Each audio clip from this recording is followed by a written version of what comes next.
예수께서 성전에서 나가실 때에 제자 중 하나가 이르되 선생님이여 보소서 이 돌들이 어떠하며 이 건물들이 어떠하니까. 우리가 예수님께서 성전에서 들어오셔서 성전에서 일어나는 일들을 우리가 쭉 보았습니다. 마가복음 11장 27절에서부터 사실은 성전에서 계속 있었던 일이죠. 예수님께서 성전을 정화하시죠. 성전 안에서 매매하는 사람들, 돈 바꾸는 사람들 다 내쫓으시고 그 다음날 다시 성전에서 거니실 때에 대제사장과 서기관과 장로들과 논쟁하시고 그들을 이기시는 장면부터 시작을 해서 계속 성전 안에서 있었던 일입니다. 그리고 오늘 13장 1절에서 예수님께서 그 성전을 나가시는 것이죠. 그런데 그때에 제자 중 하나가 예수님께 성전의 아름다움에 대해서 자랑을 합니다. 성전의 돌들, 그리고 성전의 건물들, 이것이 얼마나 멋있습니까? 얼마나 대단합니까? 라고 그렇게 이야기를 합니다. 헤롯의 성전이죠. 헤롯이 성전을 새롭게 완전히 신축을 하듯이 성전을 이제 정축을 하게 되고 그 성전이 굉장히 장엄했다라고 하는 것입니다.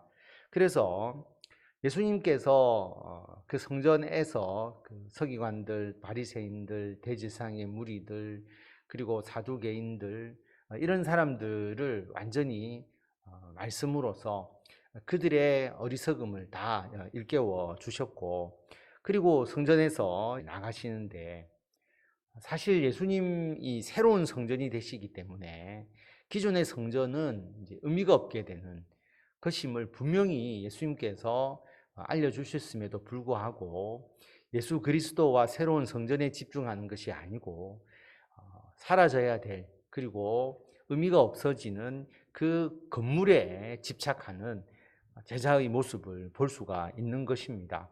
그래서 그 성전을 자랑하고 있는 것이죠. 예수님께서 뭐라고 말씀하셨느냐 하면 예수께서 이르시되 내가 이 큰 건물들을 보느냐, 돌 하나도 돌 위에 남지 않고 다 무너뜨려지리라 하시니라. 이 성전의 건물을 보느냐는 거죠. 이 건물의 아름다움, 웅장함, 장엄함. 그런데 이 성전은 돌 위에 돌 하나도 남지 않고 다 무너뜨려질 것이다. 이 성전이 파괴될 것이다. 그래서 70년에 로마의 침략에 의해서 예루살렘이 멸망할 때에 이 성전은 완전히 무너지게 됩니다. 예수께서 감람산에서 성전을 마주 대하여 앉으셨을 때에 베드로와 야고보와 요한과 안드레가 조용히 묻되 우리에게 이르소서 어느 때에 이런 일이 있겠사오며 이 모든 일이 이루어지려 할 때에 무슨 징조가 있사오리까. 예수님께서 감람산에서 성전을 마주 대하고 앉아 있는 거죠. 그때 베드로와 야고보와 요한과 안드레가 예수님께 질문을 합니다. 예수님께서 성전이 돌 위에 돌 하나도 남지 않고 완전히 파괴될 거라고 말씀을 하시니까 제자들이 굉장히 궁금하지 않겠습니까? 두려움도 있겠죠. 그렇게 자랑하고 싶게 웅장하고 장엄한 이 성전이 다 무너진다는 것은 유대인들에게는 굉장히 놀라운 일이잖아요. 그래서 어느 때에 이런 일이 있겠사오며 모든 일이 이루어지려 할 때에 무슨 징조가 있겠습니까? 여러분, 제자들의 질문은 두 가지입니다. 마태복음에 보아도 그렇고요. 뭐냐 하면 첫째는 어느 때에 이런 일이 있느냐, 성전의 파괴가 언제 있느냐, 성전의 무너짐에 대한 내용이 먼저 질문입니다. 그 다음에 이 모든 일이 이루어지려 할 때에는 무슨 징조가 있겠습니까? 성전이 무너진다는 것은 어떻게 보면 세상의 종말을 상징하는 사건이잖아요. 그래서 또 하나의 질문은 뭐냐 하면 단지 성전이 무너지는 것이 아니라 이 세상의 종말, 이 세상의 끝, 마지막 그때에 무슨 징조가 있습니까? 그때를 알고 싶을 때 그때의 징조에 대한 질문이죠. 그래서 두 가지 질문은 성전의 파괴와 또 하나는 세상의 끝, 마지막 예수님의 재림의 때, 그때를 물어보는 겁니다. 대답도 마찬가지로 예수님께서 어떤 측면에서는 성전이 무너지는 로마에 의해서 70년에 예루살렘이 멸망당하는 것에 대한 내용이 나오고요. 또 하나는 예수님의 재림, 이 세상의 끝에 대한 내용, 그때의 징조에 대해서 말씀하시는 것입니다. 오늘 말씀을 보면 5절에 보면 예수께서 이르시되 너희가 사람의 미혹을 받지 않도록 주의하라. 많은 사람이 내 이름으로 와서 이르되 내가 그라하여 많은 사람을 미혹하리라. 첫 번째로 예수님께서 우리에게 말씀하시는 것은 뭐냐 하면 미혹을 받지 마라 라고 말합니다. 왜냐하면 많은 사람들이 예수님의 이름으로 올 것이다. 내가 예수다. 내가 재림 예수다. 그렇게 이야기할 때 미혹을 받지 마라 라고 하는 겁니다. 예수님의 말씀의 내용을 보면요, 우리는 어떤 징조, 어느 때, 몇 년, 몇 월, 며칠에 이렇게 이야기를 해 주시거나 또는 어떤 징조가 나타나면 해가 어두워지거나 또는 바닷물이 크게 흉흉하거나 아니면 물의 색깔이 빨갛게 변하거나 뭔가 어떤 징조를 보고 그때를 알고 싶어 하는데 예수님의 마음은 그렇지 않습니다. 첫 번째로 이야기하는 게 너희들 미혹받지 마라. 예수라고 이야기하는 자가 나타나도 여러분 거기에 따라가지 마라 라고 그렇게 말하거든요. 왜냐하면 잘못 따라가면 예수 그리스도에 대한 믿음을 다 잃어버리잖아요. 이단에 빠지고 사이비에 빠지잖아요. 우리나라에만 해도 재림 예수라고 주장하는 그런 사이비들이 얼마나 많습니까? 그런데 거기 따라가면 믿음을 잃어버리니까 예수님은 믿음을 지키는 것에 더 관심이 있으시다는 것을 알 수가 있습니다. 그래서 여러분 재림 예수다라고 주장하는 그런 이단과 사이비에 어떤 이유든지 여러분들이 결코 미혹되어서는 안 된다. 그것을 이제 제일 먼저 생각을 해야 되고요. 그 다음에 난리와 난리의 소문을 들을 때에 두려워하지 마라. 이런 일이 있어야 하되 아직 끝은 아니니라. 우리가 어떤 큰 난리, 어떤 기상이변일 수도 있고 또 뒤에 8절에 보면 민족이 민족을 나라가 나라를 대적하여 일어나겠고 곳곳에 지진이 있으며 기근이 있으리니 이는 재난의 시작이니라. 어떤 큰 난리가 일어났다라는 소문을 딱 들으면 뭐라고 생각하느냐 하면 야, 이거 끝이구나. 세상의 종말이구나. 그렇게 생각하기가 쉬운데 예수님은 난리의 소문을 들을 때에 오히려 우리들에게 두려워하지 마라. 끝은 아니다. 아직. 어떤 난리나 그 다음에 8절에 나와 있는 전쟁, 그 다음에 지진, 기근, 이것이 종말의 징조냐 아니다라는 것을 예수님께서 분명하게 말씀을 하십니다. 이것은 재난의 시작이다라고 말씀하시는 것이죠. 여러분 지진과 그리고 전쟁이 이 땅에 이미 오래전에 계속 있었고 또 있어 오고 있지 않습니까? 그러니까 지진과 전쟁이 종말의 만약에 징조라고 한다면 그 징조는 이미 과거에 나타나 버린 거죠. 그때 사람들이 이게 종말이 아닌가라고 생각했을지 모르지만 전쟁과 지진과 기근은 종말의 신호가 될 수가 없다라는 것을 예수님께서 말씀합니다. 그것을 보고 이 세상의 종말이구나 그렇게 생각해서는 안 된다라고 하는 것이죠. 오히려 재난의 시작이라고 받아들여라 라고 그렇게 말씀을 하십니다.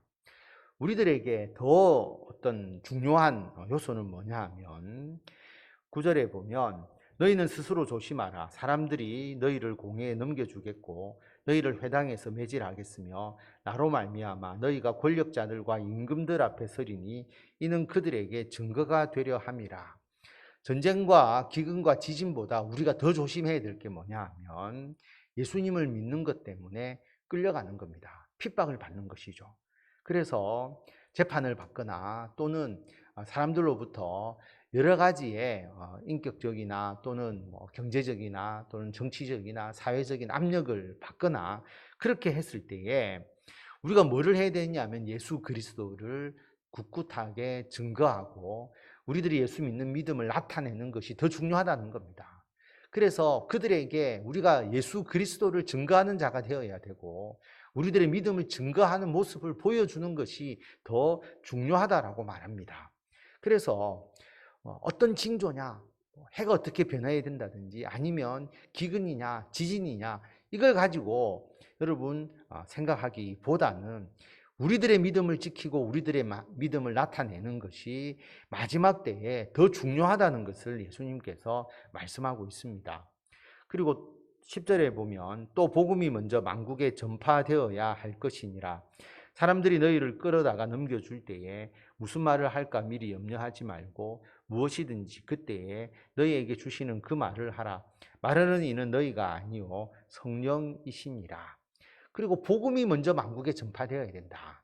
여러분, 예수님의 재림을 사모하려면 우리가 기근이나 지진에 집중하는 것이 아니고 예수 그리스도의 복음을 만국에 전파하는데 우리가 더욱더 힘써야 한다는 것을 예수님께서 말씀합니다.